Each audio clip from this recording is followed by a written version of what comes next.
ছেলের জন্মদিনের উপলক্ষে ভালো রেজাল্ট করার জন্য আবদারে মজার মজার রান্না করলাম। আজকে যে রান্নাগুলো করেছি বেচালা ভাইদের এবং প্রবাসী ভাইদের কিন্তু খুব উপকার হবে। আজকে 3 ধরনের রেসিপি আছে, সাথে আছে কিছু সহজ টিপস, ঘরে থাকা মশলা দিয়ে মুরগির রোস্ট আর সাথে বাদাম চিংড়ি রান্না করে সবার মন জয় করে নিলাম। হ্যালো গাইস, আসসালামু আলাইকুম। সবাই কেমন আছেন? আশা করি সবাই ভালো আছেন। কে কোথা থেকে দেখতেছেন আজকে মিনি ব্লগটা অবশ্যই একটু কমেন্টে জানাবেন। বেচালা এবং প্রবাসী ভাইদের যদি আজকে রান্নাটা উপকার হয় অবশ্যই একটু কমেন্টে জানাবেন। যারা মনে দিলে বড় লোক, যারা পোল্ট্রি মুরগ খান না, তারা একটু দয়া করে আমার ভিডিওটা স্কিপ করবেন। তো যাই হোক, আজকে মুরগির রোস্ট রান্না করব, কারণ আমার ছেলের খুব পছন্দ মুরগির রোস্ট। সেই কারণে ফ্রিজে মুরগি রাখা ছিল, সেগুলো নামিয়ে নিলাম। যেহেতু বরফগুলো গলতে বেশি সময় নিচ্ছিল, আমি তাড়াতাড়ি কোনো রকম ভাবে গলাচ্ছিলাম। এই তো মুরগিগুলো নিয়ে আসছি ধুয়ে টুয়ে যতগুলো লাগবে। মুরগির রোস্ট রান্না করার জন্য কিন্তু মুরগি শুধু সাদা সাদাই ভাজতে হবে, হলুদ মরিচ লবণ কোনো কিছু দেওয়া যাবে না, এবং মুরগিগুলা কিন্তু বেশি ভাজা যাবে না, হালকা হালকা করে ভাজতে হবে। মুরগির রোস্টের জন্য কিন্তু দেশি মুরগি দিয়ে রোস্ট করলে বেশি সবচেয়ে ভালো হয়। যাই হোক গাইস, এদিকে মাংসগুলা কিন্তু হালকা ভেজে নিয়েছি। মুরগির রোস্ট আর ডিমের রোস্ট খেতে কিন্তু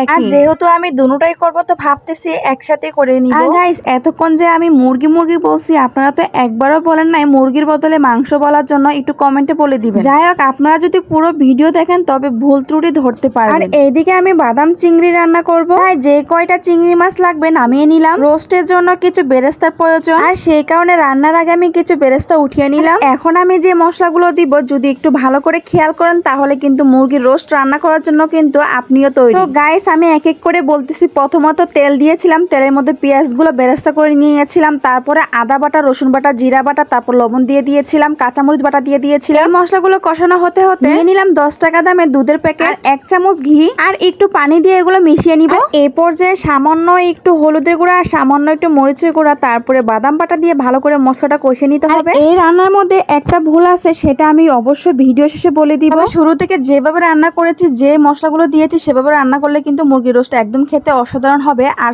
যে ভুলটা ছিল সেটা অবশ্যই আমি বলে দিব। এই তো ভেজে রাখা মাংসগুলো দিয়ে দিলাম। মাংসগুলো মশলার সাথে কিছুক্ষণ নাড়াচাড়া দেওয়ার পরে মিক্স করে রাখা দুধ আর ঘি সম্পূর্ণটা ঢেলে দিলাম, আর এই পর্যায়ে একটু কষিয়ে নিব। এইভাবে কিছুক্ষণ মাংস কষানোর পরে কিন্তু ঝোল চাল দিয়ে রান্নাটা কিন্তু কমপ্লিট হয়ে যাবে। যদি ঘি থাকে ঘি একটু ঢেলে দিবেন। মুরগির রোস্ট যেভাবে রান্না করতে হয়, যে মশলা দিয়ে, ডিমের রোস্টও কিন্তু সেম মশলা দিয়ে রান্না করতে হয়। সেই কারণে আমি বেশি ঝামেলা করি নাই, একসাথে রান্নাটা করে নিতেছি। মাংস ভালো করে কষানোর পরে ডিম দিয়ে দিলাম, যেহেতু আমার ছেলে আর ছেলের আব্বুই খাবে। তো গাইস, এই পর্যায়ে পরিমাণ মতন পানি দেওয়ার পরে মাংসটা রান্না করে নিলে কিন্তু মুরগির রোস্টটা সুন্দর মতন হয়ে যাবে। যদি আপনার বাসায় ঘি থাকে অবশ্যই উপর থেকে ঘি ছড়িয়ে দিবেন। আমার কাছে সামান্য ঘি ছিল, তাই আমি সামান্যই দিয়েছি, পরে আর দিতে পারি নাই। তবে পরে আমি সামান্য চিনি দিয়েছিলাম আর গরম মশলা দিয়ে কিন্তু নামিয়ে নিয়েছি। নামানোর আগে কিন্তু অবশ্যই বেরেস্তা দিতে ভুলবেন না। বেরেস্তা দিলে কিন্তু মুরগির রোস্ট খেতেও ভালো লাগে আর দেখতেও কিন্তু অনেক ভালো লাগে। ভিডিও শুরুতে যে ভুলটার কথা বলেছিলাম, আমি গরম মশলা দিতে ভুলে গিয়েছিলাম, সেই কারণে রান্না শেষে গরম মশলা দিয়ে দিয়েছিলাম। এইদিকে আমি বাদাম চিংড়ি রান্না করব, সেই কারণে চিংড়ি মাছগুলো হালকা একটু ভেজে নিতেছি। চিংড়ি মাছটা বেশি ভাজার কোনো প্রয়োজন নাই, কারণ শক্ত হয়ে যাবে। এপিট নাড়াচাড়া দিয়ে নামিয়ে নিলে কিন্তু হয়ে যাবে, এর থেকে বেশি ভাজার কোনো প্রয়োজন নাই। বাদাম চিংড়ি রান্না করার জন্য আহামরি কোনো মশলার প্রয়োজন হয় না। ঘরে যে মশলাগুলো থাকবে সেগুলো দিয়ে রান্না করতে পারবেন, শুধুমাত্র অ্যাড করতে হবে বাদাম। এই তো পেঁয়াজ, রসুন, আদা বাটা, জিরা বাটা, লবণ যা প্রয়োজন সবকিছু দিয়ে দিয়েছি, শুধুমাত্র বাদাম বাটাটা অ্যাড করতে হবে, এর চেয়ে বেশি কোনো কিছুই দেওয়ার প্রয়োজন নাই। এই তো মশলাটা কষানো হওয়ার পরে কিন্তু চিংড়ি মাছগুলো দিয়ে দিয়েছি। চিংড়ি মাছটা দেওয়ার পরে কিছুক্ষণ হালকা নাড়াচাড়া দেওয়ার পরে সামান্য পানি দিয়ে রান্না করে নিলে কিন্তু